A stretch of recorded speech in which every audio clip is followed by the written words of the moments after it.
বায়ুমণ্ডল দুটি স্তর নিয়ে গঠিত, সমমণ্ডল এবং বিষমমণ্ডল। সমমণ্ডল আবার চার প্রকার: ট্রোপোস্ফিয়ার বা ক্ষুব্ধমণ্ডল, স্ট্র্যাটোস্ফিয়ার বা শান্তমণ্ডল, ওজোনোস্ফিয়ার এবং মেসোস্ফিয়ার। বিষমমণ্ডল আবার দু রকমের: আয়নোস্ফিয়ার বা থার্মোস্ফিয়ার এবং এক্সোস্ফিয়ার বা ম্যাগনেটোস্ফিয়ার। এবার একে একে স্তরগুলি এবং তার বৈশিষ্ট্যসমূহ দেখে নেওয়া যাক।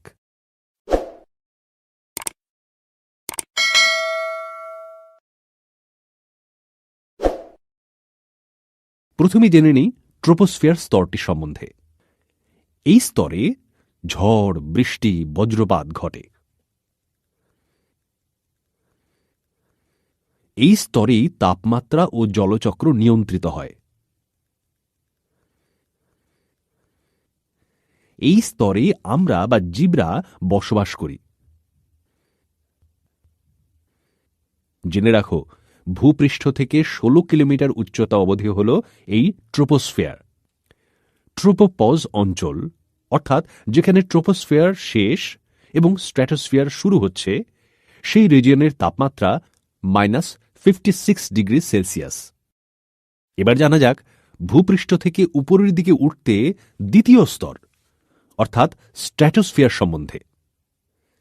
এই স্তরে ধূলিকণা ও জলীয় বাষ্প থাকে না, সেজন্য কুয়াশা বা মেঘ সৃষ্টি হয় না। এই স্তরের মধ্য দিয়ে জেট বিমান চলাচল করে। আর জেনে রাখো, এই স্তরের দৈর্ঘ্য ১৬ কিলোমিটার থেকে ৫০ কিলোমিটার। এবার চলে আসি ওজোন মণ্ডল বা ওজোনোস্ফিয়ারে।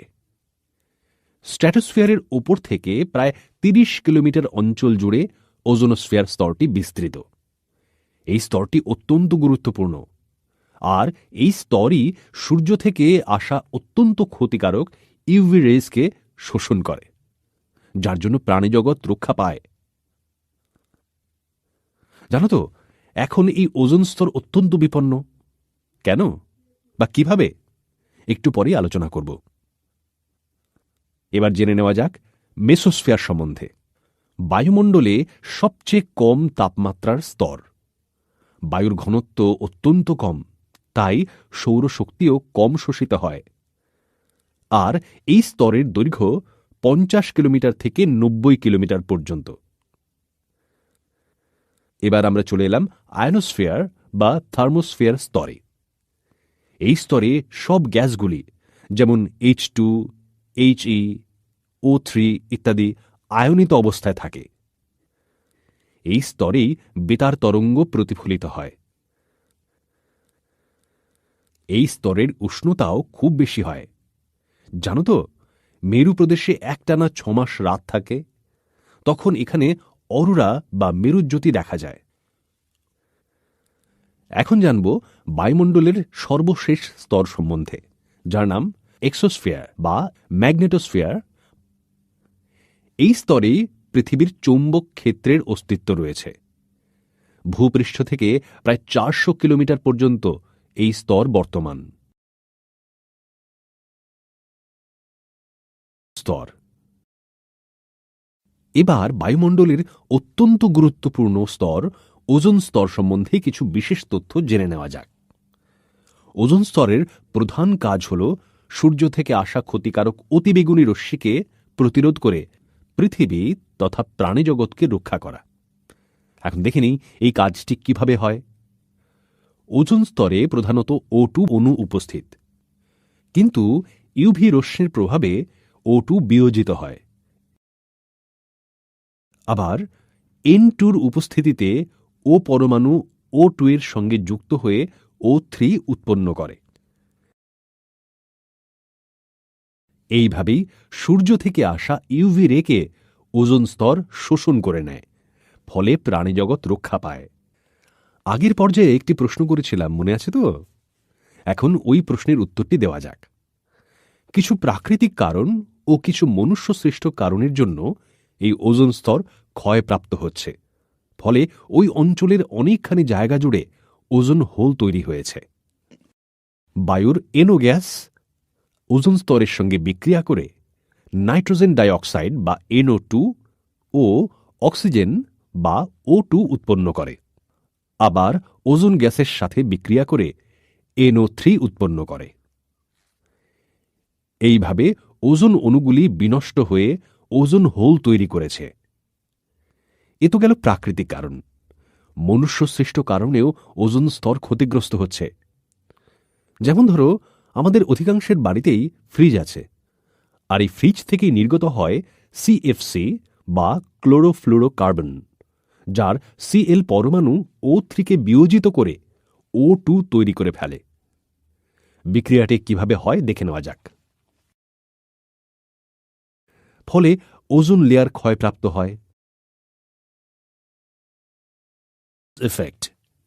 তোমরা কি কখনো ভেবে দেখেছ রোদ্দুরে দাঁড়ালে বেশ গরম লাগে, অথবা ভিজে জামাকাপড় রোদ্দুরে রাখলে কেন শুকিয়ে যায়? হ্যাঁ, সূর্যের তাপে। কিন্তু এত সূর্যের তাপ আসে কোত্থেকে? আসলে সূর্যের আলোয় এক ধরনের অদৃশ্য রশ্মি থাকে, তার নাম ইনফ্রারেড। এই ইনফ্রারেড রশ্মি তাপের অনুভূতি সৃষ্টি করে। একে আমরা তাপ তরঙ্গ বলে থাকি। সূর্যের আলো পৃথিবীতে এসে পড়লে পৃথিবী এই ইনফ্রারেড রশ্মি শুষে নিয়ে গরম হয়। কিন্তু বায়ুমণ্ডলে মিশে থাকা বিভিন্ন গ্যাসের অণুরা এই রশ্মি শুষে নিতে পারে না। পৃথিবী শুষে নেওয়া এই তাপশক্তির কিছুটা মাটি, জল ও পরিবেশের বিভিন্ন পদার্থের অণুদের মধ্যে ছড়িয়ে দেয় এবং বাকিটা আবার ইনফ্রারেড রশ্মি হিসেবে ছেড়ে দেয়। এবার বাতাসে থাকা কিছু কিছু গ্যাসের অণুরা এই ছেড়ে দেওয়া কম শক্তির ইনফ্রারেড রশ্মিকে শুষে নেয়। তোমরা কি জানো এসব গ্যাসের নাম? চলো এবার স্ক্রিনে এইসব গ্যাসের নামগুলো দেখে নেওয়া যাক। কার্বন ডাই অক্সাইড বা CO2, জলীয় বাষ্প বা H2O, নাইট্রাস অক্সাইড বা N2O, মিথেন বা CH4, ওজোন, ক্লোরোফ্লুরোকার্বন যৌগগুলি। এই গ্যাসগুলিকে আমরা গ্রিনহাউস গ্যাস বলি। এইসব গ্যাসীয় অণুদের ইনফ্রারেড রশ্মি শোষণের ফলে সবটুকু রশ্মি মহাকাশে ফিরে যেতে পারে না। কিছুটা তাপ বায়ুমণ্ডলে আটকে পড়ে। একেই বলে গ্রিনহাউস এফেক্ট। তবে জানো কি, অক্সিজেন বা O2 বা নাইট্রোজেন বা N2 কিন্তু গ্রিনহাউস গ্যাস নয়। এরা ইনফ্রারেড রশ্মিকে শুষে নিতে পারে না। আচ্ছা, তোমরা বলো তো যে বাতাসে এই গ্রিনহাউস গ্যাস আসে কোথা থেকে? এই গ্যাসগুলি আসে তেল, কয়লা, প্রাকৃতিক গ্যাস, বিভিন্ন ধরনের জ্বালানি পোড়ানোর সময়, সিমেন্ট তৈরির কারখানায় চুনাপাথর গরম করার সময়।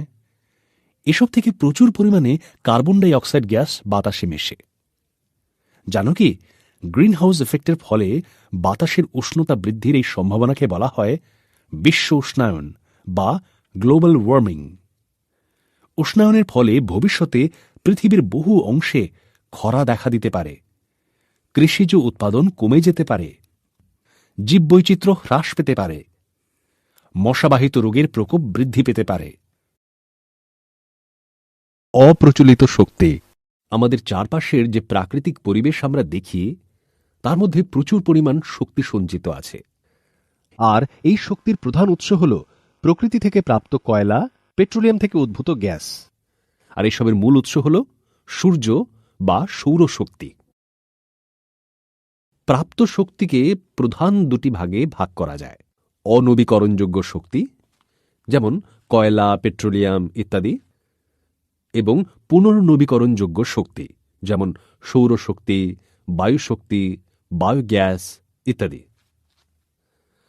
অনবীকরণযোগ্য শক্তিগুলি হল দূষণের প্রধান উৎস। তাই এই শক্তিগুলি ব্যবহার যত কমানো যাবে, ততই পৃথিবীর জন্য, প্রাণীজগতের জন্য মঙ্গল। এর পরিবর্তে আমরা অপেক্ষাকৃত কম দূষণজনিত শক্তি, অর্থাৎ পুনর্নবীকরণযোগ্য শক্তিগুলি ব্যবহার করতে পারি। বেশ কয়েকটি পুনর্নবীকরণযোগ্য শক্তির উদাহরণ একবার দেখে নিই আমরা।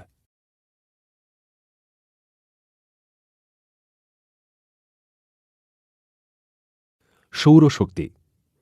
সূর্যালোকের উপস্থিতিতে সৌরকোষের দ্বারা এই শক্তি পাওয়া যায়। বায়ুশক্তি। বায়ুর বেগকে কাজে লাগিয়ে তড়িৎ শক্তি উৎপাদন করা হয়।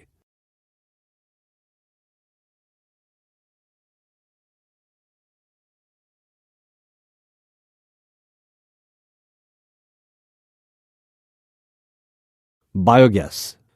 জীবিত বা সদ্য মৃত উদ্ভিদ বা প্রাণীদেহের দেহাবশেষ, প্রাণীর মল, শাকসবজির সাহায্যে যে শক্তি উৎস পাওয়া যায় তাকে বায়োগ্যাস বলে। বায়োগ্যাস তৈরিতে মিথেন সৃষ্টিকারী বা মিথোজেনিক ব্যাকটেরিয়া অত্যন্ত গুরুত্বপূর্ণ ভূমিকা পালন করে।